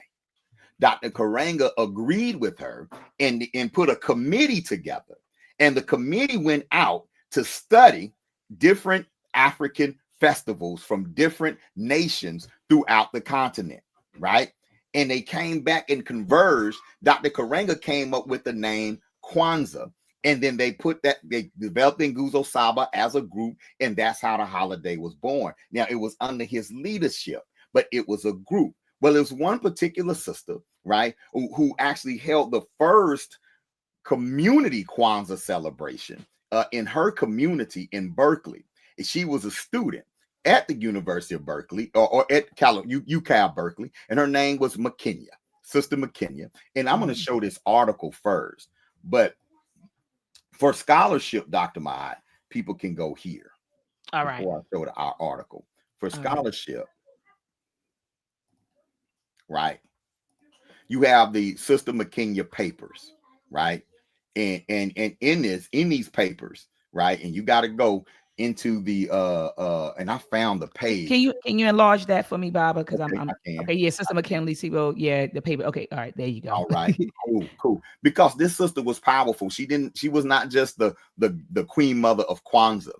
Prior to that, this young sister helped establish the Black Studies Department at Cal Berkeley, and actually one of the first people to be degreed in Black Studies. She was very active in the community. She did work with the Panthers. She did work with the US organization. She's one of these people, and this is how Queen Mother put it. She's one of the nameless ones who are really responsible for us preserving the history, for everything that happened in the movement. We learn about the heroes, the sheroes, the people that are in front of the camera, but it's the people that are behind the scenes that make everything happen, right? And so her point last night was, let's honor those who actually make it happen. Without these people, those that we call leaders wouldn't be able to get anything done, right? And so this is Sister McKenya. There's an article on her, and I'm going to show the article now. Okay. Hey, Marcia, Sister Marcia, and Sister Tiffany, block that fool in the chat talking about working overtime for white people. Block that fool. We don't have time and don't put that fool in timeout. Block that fool in the chat. Go ahead, go ahead, Bob. I'm sorry. All right. I want to encourage people to go and do the research. I'm going to put her name in the chat as well. But let's do research on this sister, you know. And so when we talk about Kwanzaa, let's start giving a more holistic history, you know, and we have to honor Black women. And I thank God that I'm surrounded by people like yourself, Dr. Mayad. You know, when we do UACI, I'm not in there like I'm the man and I'm older than you, so I make the decisions. That's not what it is. I respect and honor the intelligence and leadership of Black women. Strong Black women. I'm with that, right? My wife, the sisters at UASC International. I work with a lot of powerful Black women, right? And so it's important to me that we don't erase Black women from the story because we've been conditioned to only talk about the man that made it happen, right? But this is Sister McKenya Sebeko Kuwate, Queen Mother of Kwanzaa. This was posted in the Oakland Post a few years ago, right? And it talks about her whole life. Basically her life story. You know, she's responsible for popularizing Kwanzaa. I want to come down here because you all can go to the article and I'll put the link in the chat. But I want to come down here because they talked about right here. Right. All right. Right here when she says, as student body president, she attended a conference where she met Maulana Karenga and was given a mimeograph sheet of paper with ideas on a Black holiday called Kwanzaa. So she was there while it was a concept. She hosted the first community Kwanzaa in her home in 1967. Taking Kwanzaa around the world, Sister McKenya traveled to 36 American states and 13 African nations to share her knowledge. She introduced Kwanzaa celebrations to communities in the USA, Europe, Africa, and Mexico. I'm not throwing her work away. No, not at all. But Baba, you know what's crazy? People will take this because people lack critical thinking skills and say she created Kwanzaa. When we have an article and a picture of the first Kwanzaa that was held at a community center in LA in 1966. She clearly did her own thing, her community Kwanzaa in her home in 1967. But people will take this, you get what I'm saying, Bob, how people will take this article and they'll run with it and say she actually created it. But when you say, but I love the way you put it, you said she helped to popularize it. She exposed people around the world. She exposed people around the world to Kwanzaa. And we can't negate that. We can't negate that fact. But she did that with the support and at the behest of Dr. Karenga. It wasn't in spite of, it wasn't a different Kwanzaa. You know how we have Baptists and then you got First Baptist and you got Greater First Baptist. It wasn't that. It was Kwanzaa. And it was in coalition, in collaboration. Absolutely. She was a part of the team that popularized Kwanzaa. And she's the Queen Mother, and she deserves to be a part of the story along with other young brothers and sisters who took that on. But yes, Dr. and the Queen Mother who spoke last night, she made it very clear. I'm not saying this in any way to disparage what Dr. Karenga did. He is the founder of Kwanzaa. Yes. It was under his leadership. But however, it took a team. It took a group of people to come together. It took work to popularize it. And Absolutely. y'all, we can't just throw that away. No. We can't throw that away. Whether you agree with it or not, don't throw away the effort. Get out here and see if you can duplicate it. Take what you believe to 36 states or in 13 countries and build something. Instead of being so relaxed, because all you got to do is sit in your room, turn the light on, and get on YouTube and tell everybody Black what we should call ourselves. But right. Yeah, start asking these fools where their community center at. Okay, where the national headquarters? I'm coming right down. We ain't got no national. If it's just an idea, then it's up for debate. That's right, Baba. And speaking of which, let's build on the last 2 points and wrap up, Baba. The last 2 points and 1 point being that Kwanzaa is not a real holiday. I've been hearing that claim too. Like Dr. Ma'at, y'all celebrate Kwanzaa. It's not a real holiday. Let's start with the definition of a holiday, Baba. I mean, Baba, could you pull that up, Baba? Just a definition of a holiday. I think the etymology of a holiday is a holy day. It's a sacred day, right? It's a day where we commemorate, a person or an event, right? And so that is a holiday, Baba. What does it say, Baba? Well, it literally it's an old English phrase, number one. Come on. And so but it literally translates to holy day, right? Or a day that's dedicated to some sort of religious or spiritual observance, right?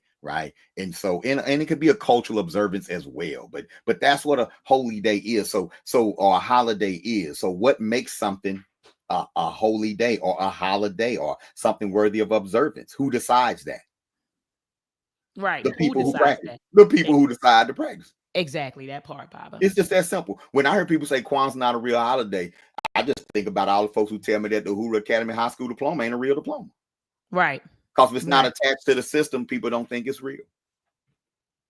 If it's something we create, it's not valid. If it's something we create, it's not real. White man ice cream real cold. Our ice cream just cold. Facts. It's psychological, Dr. Maya. That's all it is. How you gonna say something 40 million people observe ain't real? Or if you call it a joke, I mean, you can do whatever you want to. You can believe whatever you want, because there's a whole bunch of people I know don't believe in Jesus, but I bet the church gonna be packed Sunday. Right, that part, Baba. A whole bunch of people don't believe in Allah, but mosque gonna be packed Friday. Right? And so that's all it is. So when people say it's not real, again, you got a lot of people out here that are afraid to be African, afraid to just do anything that causes them to have to come together with other Black people, and don't want to come up out of that. Just don't want to come up out of that. You know what I'm saying? And it might not be real for them, and that's fine. It don't have to be real for you. Right. That's fine. That's fine. Right.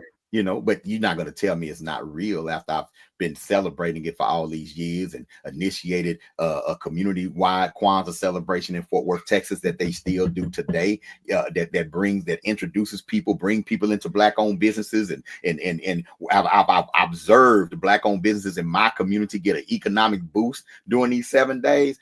We need to have Kwanzaa every month. And if you don't like Kwanzaa, you do want to call it something else. Call it Ubuntu. Call it Nkulu. Call it Ankh. Call it Foundational Black Come Together. You can use all English if you want to. Just use some principles. Get you some values. Come together and just, I don't care what you call it. Just do it. Just do it. Just do it. Just do it. That's how somebody create something and you say it ain't real, Baba. So MELTREK not real. It ain't real. I create my family and I created it and we put it out there to the world. It ain't real though. That ain't a real animation. And then they'll turn around and say, I'm a real one though. Now you ain't real. Right. They call me little juke. I'm little pistol starter, but you ain't started no pistols. Like we you know what I'm saying? You worrying about what's real over here. Yeah, come on, man. I don't even worry about it. Absolutely. And Baba, I want to lay this to rest, and this is the last point. Okay. People who say that Kwanzaa is not an African holiday.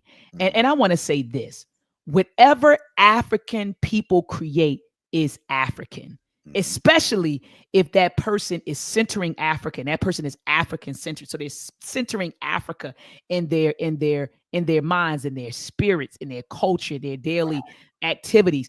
That is African, right? That's what I'm saying. It's African. So you think because it's not a traditional, and y'all say, oh, it's not a traditional culture. I've heard people say that. I'm talking about, Baba, within the African-centered community. I've heard people say, well, I ain't celebrating Kwanzaa because it's not a traditional, African celebration. It ain't that. I would rather celebrate what's on the continent. We ain't on a damn continent. We over here in North America. We ain't in the damn continent. Like for example, Ifa. We don't practice Ifa exactly the way they practice Ifa in Nigeria, the Yoruba people. We have our own spin on it in the Caribbean and in the States because we over here. One of my Baba, shout out to, I'm thinking about my Baba Lao, Baba Sekou out of Philadelphia. It's certain things that he has to use in place of certain things that they use in Nigeria and amongst the European people, because we just don't have those things over here in North America. So we got to understand it's the same thing. Just because we're no longer on the continent celebrating those holidays or those holy days don't mean that we can't, wherever Africans are, whether we are in the UK, whether we're in Europe, whether we're in Australia, whether we're in Canada or North America and the Caribbean, we can't create our own holy days or celebrations that are rooted in African history, culture, traditions. We can do that wherever we are. We don't have to be on the damn continent to create an African holiday. Not at all. So let me say this. Kwanzaa is derived from a Swahili phrase, Matunda ya Kwanzaa. Matunda or Matunde means fruit. Ya Kwanzaa means first. So when we say Kwanzaa, it's a first, we're saying first fruit. And it is based on first fruits or agricultural celebrations that are recorded in African history as back as ancient Egypt and Nubia. So I saw you, Hotspot Casino, when you said in the chat, well, I wonder if there's a connection between Kwanzaa and Kemet. Here you go. Here you go. It is a connection between Kwanzaa and Kemet. Yeah. Okay, so he said it's based on first fruits agricultural celebrations that are recorded in African history going as far back as ancient Egypt and Nubia. Harvest celebrations occur all over the African continent. Let's keep going, Baba. I'm almost finished. First fruit celebrations are organized around 5 fundamental activities: in gathering of people, special reverence for the creator and creation, commemoration of the past, recommitment to our highest ideals, and the celebration of good. These are the words of Dr. Karenga. And you see right here on the Ivory Coast, they're celebrating the Yam Festival. I say. The Homowa is a festival celebrated by the Ga people of Ghana. Look at this. This festival is not necessarily held at one specific time, but usually held near August. Month-long festival. When the Ga people first came to this area, there was a severe famine for a number of years. Eventually, the Ga people fasted and prayed, and then they began farming and had an excellent crop. So you can see that this is celebrated. The Igwala is the most important annual cultural event in the kingdom of Eswanti. I don't know. I probably butchered it, Baba. So They said it's a 3-week festival that occurs between, it says, around late November and January. Actually, dates are determined by the moon. Symbolizes purification and the spiritual renewal, and is centered on the monarch. So it says at some point during the festival, the king emerges in his full regalia and is presented with the first fruit, and he devours it. So this is all over Africa. Man, Baba, I can go on. You get what I'm saying? The Zulu, I can go on. The Ngumbi people of Southern Africa, I can go on, Baba. So I want people to understand that, you say it's not an African holiday. It is, and it's rooted in African history and culture. That's what Kwanzaa is, right? And everything that I just articulated, family, get this book. It's Kwanzaa by Dr. Malana Karenga, the creator of Kwanzaa. I read every page. And the last thing I want to say, Bob, before we close out, I don't want anybody else to talk to me about Dr. Karenga and what happened with the US organization and the Black Panther Party if you didn't read this book right here. It's a book called Fighting for Us. And it says Malana Karenga, the US Organization in Black Cultural Nationalism by Scott Brown. One of my elders recommended this book. Shout out to Baba Dale Grayson. He recommended this book to me years ago. And in his words, hold on, I'm gonna pull up his words. Dr. Daryl Grayson says, hold on, here it is, because I reached out to him. He said, I encourage you to read Scott Brown's book. He said, in my opinion, this is the most researched and accurate account of the US Panthers conflict, right? Hold on. Conflict in the UCLA shootout and the claims against Malana Karenga. So if you haven't read this, don't come to me. Don't come to me with the stuff you're Googling on the internet. Don't come to me with the memes you're seeing on Instagram and Twitter and TikTok. Don't come to me because you watched a YouTube video of some ninjas talking smack. Come to me when you actually did the due diligence and you put in the work and you read this book. You read this book. Yeah. You read through the FBI files and stuff like that. Don't come to me with the foolishness you heard from this older over here, this stuff. Baba, let's close out. What are your closing words for the listening audience? And don't come if your only resource is Judge Joe Brown. No disrespect. Oh, Judge Brown. Oh my God. But Please don't. If that's your only resource, you got that. You're not prepared for this conversation. No. You know, and y'all, again, this is the information age, but it's also the misinformation age. That's right. And you have to get out there and you have to read for yourself. Thank you for recommending those books. Dr. Mott, you really should put the titles in the chat, you know, okay, I'm doing it right now. You know, because y'all, there's still some stuff that's just in books. There's still plenty of information that you have to go find and you have to read and you have to research, right? Objectively. And hopefully that you're doing it with the mindset that I'm going to come away with a lesson that'll benefit my people, that'll benefit the community. Life ain't about having all the answers, Dr. Mayat. And a lot of times these overdeveloped egos get on social media and we get on here feeling like we have to have all the answers. This is what you get, a bunch of misinformation. Y'all, life is about having the right questions. Y'all need to be out here asking questions, not giving answers.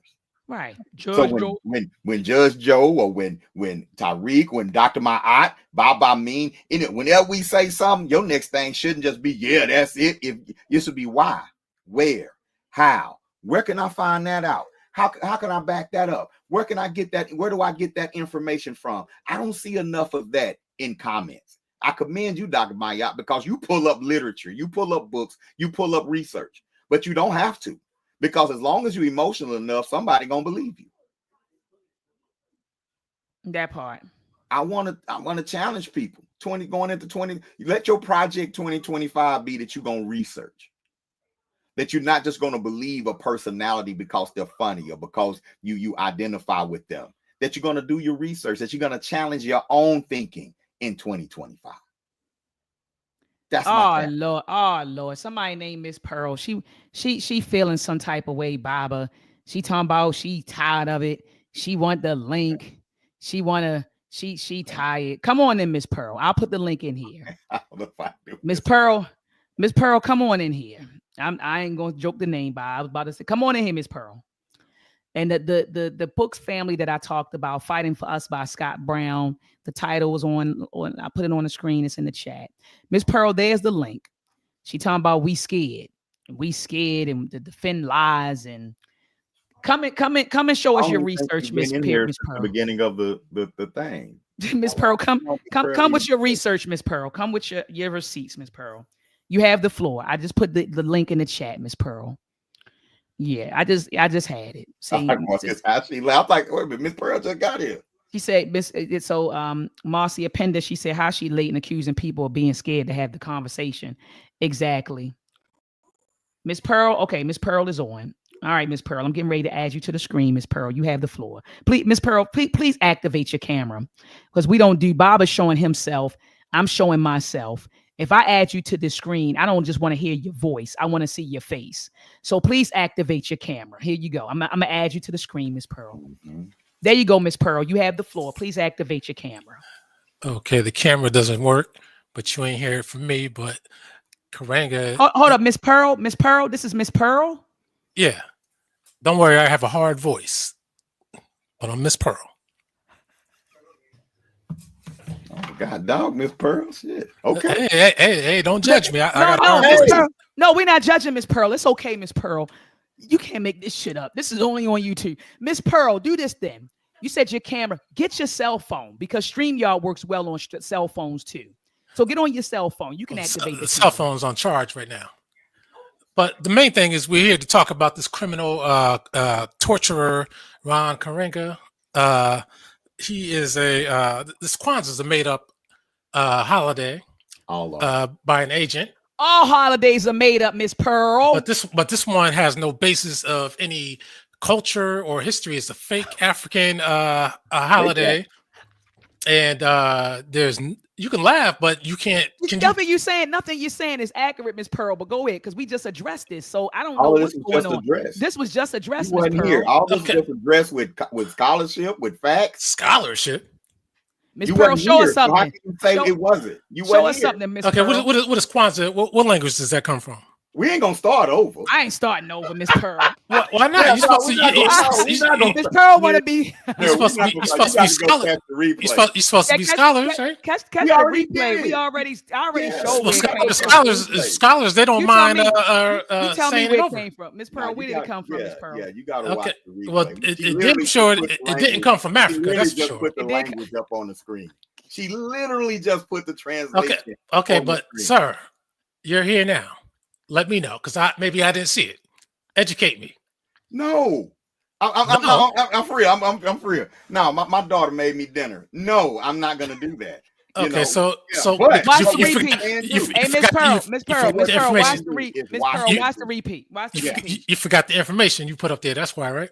No, I didn't forget the information. I'm just not obligated to give it to you. Sir, you're supposed to be teaching. Baba. I already taught. You're a Baba, right? You late to the class, Miss Pearl, and scared to not cut your camera on, Miss Pearl. You a Miss right? Pearl. Cut your camera on, girl. Girl, cut that camera on, girl. Yeah, I've been trying to get this to work. Girl, cut that camera on, girl. Girl, cut that camera on, Miss Pearl. This Pearl. Well, right now it's about a scholar. It's about Karenga, the torturer of women, the gangster, the agent, the criminal, the fake African. You should have called 2 hours ago. You might have got some traction in the chat. I know he would have got. Yeah, he would have got. He would have got. Okay, but answer this. It would have been fun, Bob. It would have been fun. You would have been here 2 hours ago. Okay, but answer this. Why do you support Mr. Karenga? We answered that too. We answered that too. But I'm here now, so tell me why you support him. Oh, Miss Pearl, you got to watch the archive. Oh, you're afraid of giving a different answer? Is that why? No, not at all. We already told. Yeah, it's recorded.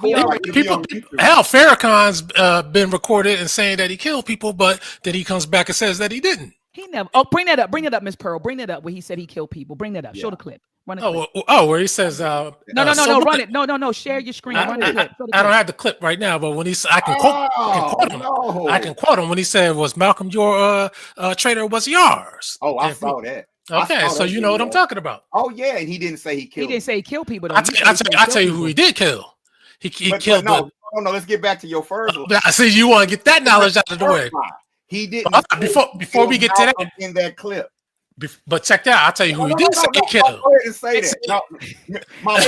Hey, Baba, why Miss Pearl? Hey, Baba, look at Miss Pearl. Look at Miss Pearl thing. It says animes by facing virtual camera, but say my camera ain't working.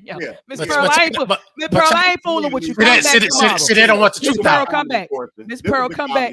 This is the calm of the Pearl portion. And see, Miss Pearl. See, this is when I have Uncle in here. Because Uncle go back and forth with Miss Pearl. Uncle do it. Look, we laid down the scholarship, Miss Pearl.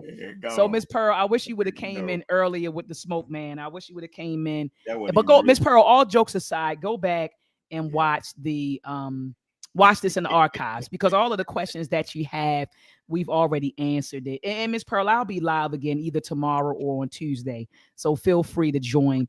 But when you join, have your camera on, Miss Pearl. Okay, girl, have your camera on, girl, because we want to see your pretty face. We want to see your beat face. I know that face is beat.